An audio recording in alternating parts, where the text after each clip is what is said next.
a public service announcement for the guy or girl that likes to say the words and every photographer's nightmare. Are you taking a picture of me? My answer to that almost exclusively is no, I was not. But now that you bring it up, I am. And that's when I start snapping pictures of them. See, here's how it works. I'm a photographer, and most people with cameras are photographers, so that makes you a photographer too. There are some differences that we're going to have to cover. Excuse me. Like, what is a professional camera? Is this a professional camera?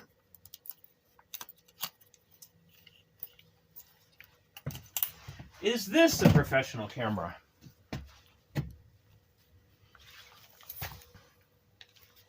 Is this a professional camera? You know what most people think? Oh, they think because it's black and it has a lens on it that it's a professional camera. You know what makes a professional camera? Me holding it. That's it. That's 100% it. So this phone, this $30 phone that I'm filming on, it's a professional camera when it's in my hands. And what's the difference? I know how to use the settings. That's all. Side note, when iPhone or Android try and sell you on how great a camera is, they know that you have no clue, and they know that it's something you're never going to use. So yeah, they tell you that the camera's better, but it's not the camera. It's me. I take good pictures, not the camera. There has never been a camera in the history of this planet that takes good pictures. Not one. You know who takes good pictures?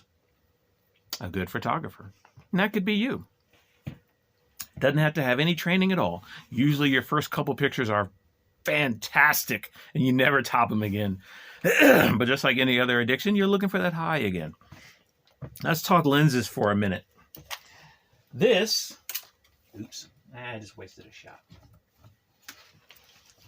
This is a short lens. Looks short, doesn't it? Yeah, doesn't look long at all. That's a short lens. This is a short lens. That's a short lens. I don't own one of the long lenses because I don't do that type of photography. And let's talk about that type of photography where a person would say, are you taking pictures of me? That type of photography where you are taking a picture of someone for a reason. Let's go over the basics of that. I have a friend in New York who does investigational photography. He gets paid $50,000 a day. I can guarantee you that you don't know anybody that's willing to pay $50,000 a day to see what you had for breakfast. Not one. Oh, let's go back to lenses. This lens is a short lens. This lens is a short lens. You know why? Because they're good to about 6 feet. They're effective artistically and commercially to about 6 feet. My friend in New York that does investigational photography for $50,000 a day would laugh at this lens. He can't make a dime with this lens. He can't make any money with this lens because he uses the lenses that you see at football games, soccer games, baseball games, basketball games. Those are the beginners of the investigational photography lens type, for as much as I know about them. But what I do know about them is they range from $10,000 to $100,000 a piece. Again, you don't know anybody that's willing to spend that kind of money to watch you eat breakfast or see who you had a date with today. You don't know anybody. I don't know anybody. And that should lead you to something because he's taking pictures miles away. He is miles away. You'll never speak to him. You'll never be able to bump into his shoulder and say, are you taking pictures of me? I don't want people taking pictures of me. It's not legal. They are miles away. You'll never know they're there. You'll never hear their camera. You'll never hear anything. Not a thing. You'll never hear this, not once. You know why? Because they're good at what they do, and that's what they do. So, as a public service announcement, the next time you see somebody with a camera, leave them alone. Because likely, if someone is taking pictures of you, they're miles away. Let's recover that. And $50,000 a day. You don't know anybody with that kind of money. I don't know anybody with that kind of money. I don't have those kind of lenses. I'm a portrait photographer, so this is about the maximum of what I need. So the idea that I'm out there somehow taking spy pictures of you for free is ridiculous. Absolutely ridiculous. And federally, I can go almost anywhere in the country and take pictures in public. Area 51, that's probably an exclusion. Places like that, that's probably an exclusion where they changed the law a little bit so you can't take pictures there. And I wouldn't want those pictures. I wouldn't want those type of pictures on my camera SD card at all, ever, because sometimes you get in trouble for pictures like that. Let's cover one more thing before I go. Let's go back to that. Is this a professional camera? What do you think?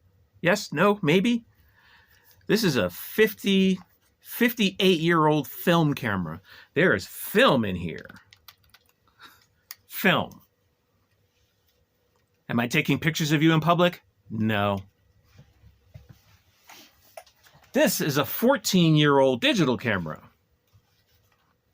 This is my production camera. Am I taking pictures of you? No. This is one of my artsy-fartsy film cameras. Am I taking pictures of you?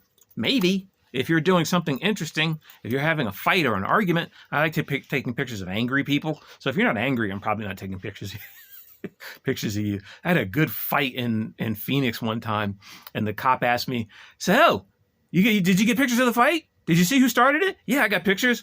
And he goes, okay, can I see them? He's a younger cop. So he walks around and he goes like this to crane his neck over to look at my screen. And then I show him this. And he goes, so, oh yeah, it's a film camera. I'll have the pictures to you in 3 days. He said, never mind, and walked away. Because even if I was taking pictures of you, they're a week out. And in any event, you should want people to take pictures of you. Because when it's all said and done, the only part of you that survives, the only part of you that the future will ever see, they won't see your home, your Dodge, your truck, your Ford. They won't see any of your possessions, your big screen TV, your ATVs. They won't see any of that. You know the only thing the future might see of you? A picture. A picture. Think of the Civil War. We don't even know their names.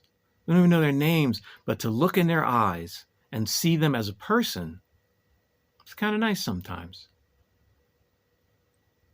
And I get that occasionally when I'm out practicing, because that's what it is. I'm practicing.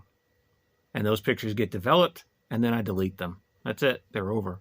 But occasionally I get a guy who'll come over and he'll pose in front of my camera. I'm trying to get a shot of something else, and then I'll get a guy who walks out in front of me. Hey, what are you doing? What are you doing? I had a girl at a Trump rally. She's like this, and I'm focused way off in the distance. So I just keep seeing this blur in front of the camera. And then I pull the focus back, and there's this girl with a coffee cup. And I looked at the camera, and, oh, okay, hi. You want me to take your picture? And then that was it. I took her picture, but that picture is going to live forever.